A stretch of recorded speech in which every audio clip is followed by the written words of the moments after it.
I'm reasonably sure that a fair number of you are aware that I'm an old goat. And my day goes back to now, I mention quite often I'm a veteran. 9 years, U.S. Navy. Loved every minute of it, couldn't have done another minute.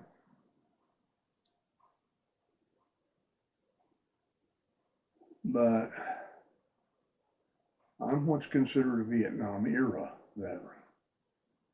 In other words, I didn't go in early enough to end up serving in country or launching missions into the country or whatever, but I was in before the fall of Saigon.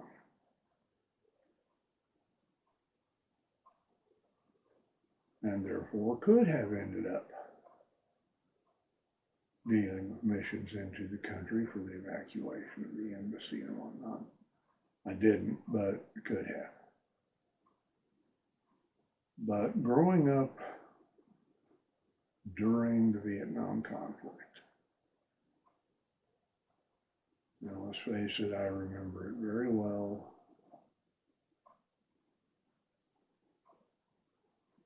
I especially get to remember it because of two cousins and a neighbor. Cousin number one, he was the first one of the three to go to Vietnam. Now, he was not stationed in Vietnam, as I recall. As I recall, he was stationed at Clark Air Force Base in the Philippines, but he was an Air Force loadmaster on a C-130 and flew quite a few missions into Da Nang.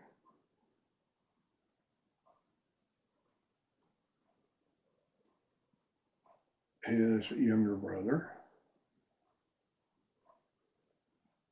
was drafted into the Army, made an artilleryman, did a tour in Vietnam, is now a proud Vietnam vet, and boy, I mean proud. Don't even say anything against Vietnam vets, not around him. And the neighbor, the nicest guys you'd ever want to know, across the street from us.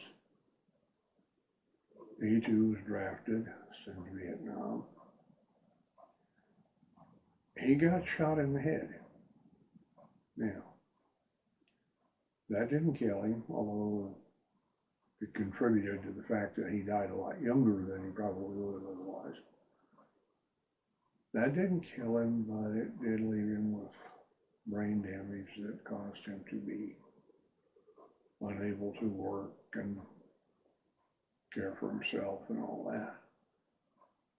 But he could get around town and he knew who people were and, you know, and, what life he had left, he lived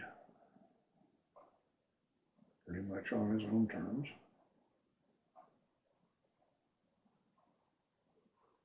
But remembering those people also reminds me, of that whole era, that whole time, and all the protest songs.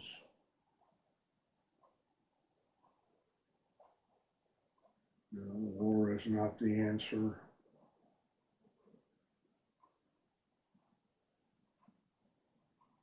Bombings and other violence wasn't solving a thing.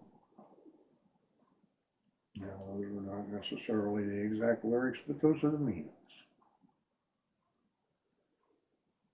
That comes to mind especially today. While Vietnam was happening and we were saying that war wasn't the answer, violence wasn't the answer, President John F. Kennedy, his brother Robert F. Kennedy, Dr. Martin Luther King Jr., Malcolm X were all assassinated.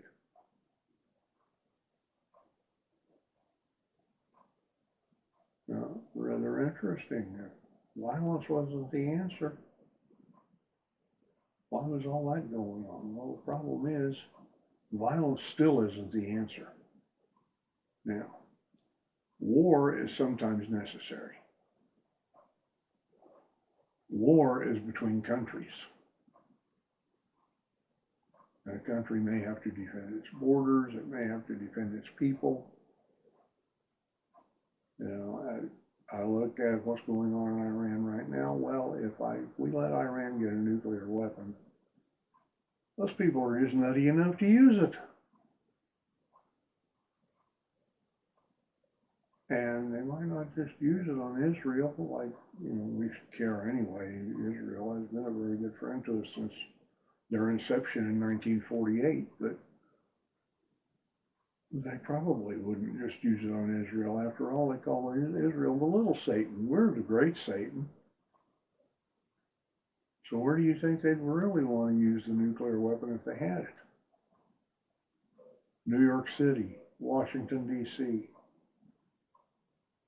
Chicago, Los Angeles.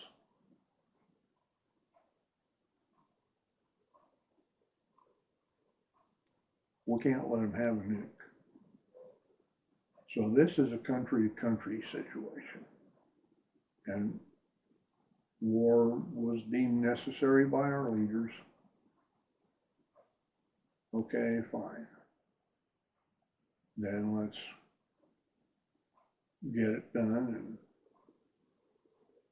get on with the world as the world turning and our lives going with it. Where I run into a problem with violence not being the answer, remember Kennedy, Malcolm X, King, those were places where violence was not the answer. Where else has violence not been the answer? Well, the last 2 years, 3 attempts on the life of President Trump and the assassination of Charlie Kirk come to mind real quick. If we carry it back, we can throw in the Oklahoma City bombing. We can throw in 9/11. That wasn't between countries, that was war. We can throw in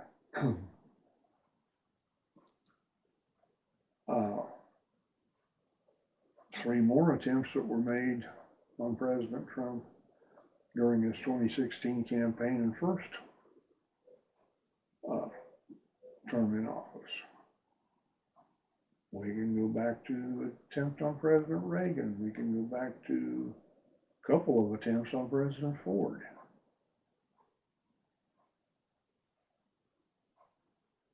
We have all these times when people have tried to use violence.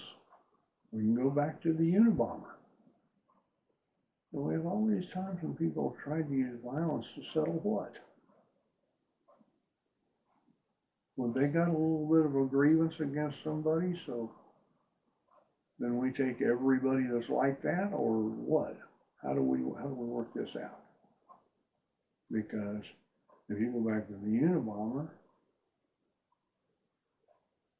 it may have started out as a problem with particular people, but it became a problem with anybody associated with technology.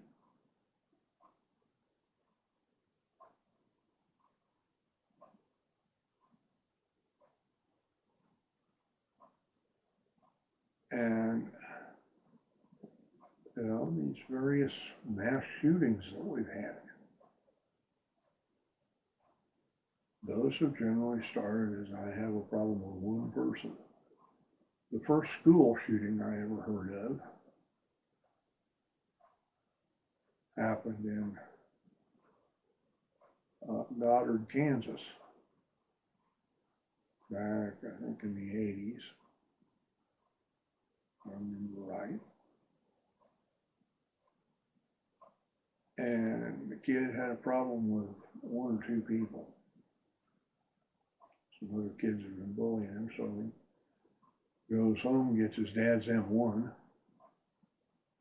and proceeds to shoot up the school. You know, if you look at all the school shootings that we had, most of those have been basically an interpersonal issue between the shooters and one or two other people that could have been solved without all the violence. But somewhere in there, especially since we started making people famous for this kind of stuff, we've got more and more of this kind of stuff.